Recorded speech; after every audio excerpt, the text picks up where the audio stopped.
এইটো হৈছে পদ্মাসন। এটা ভৰিৰ ওপৰত অন্য এটা ভৰি তুলিব লাগে।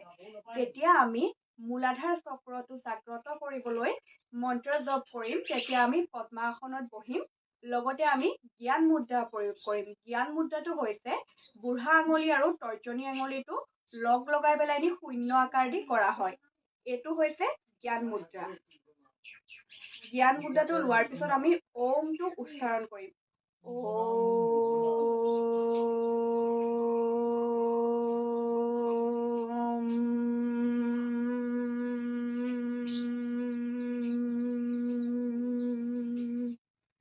ইয়াৰ পিছত আমি প্ৰথম মূলাধাৰ চক্ৰৰ মন্ত্ৰটো উচ্চাৰণ কৰিম। মন্ত্ৰটো হৈছে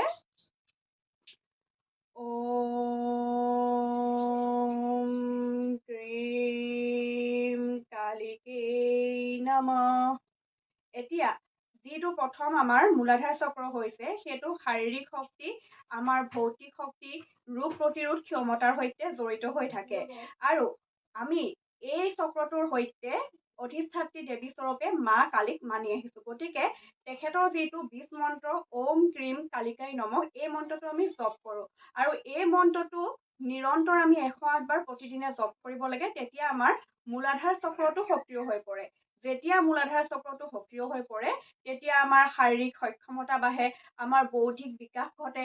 অন্যহাতে আমি জ্ঞান মুদ্ৰা ব্যৱহাৰ কৰোঁ কাৰণে আমাৰ যিটো দক্ষতা হয় বা যিটো আমাৰ বুদ্ধি হয়, যিটো আমাৰ একাগ্ৰতা হয়, সেয়া স্থিৰ বিন্দু হৈ পৰে।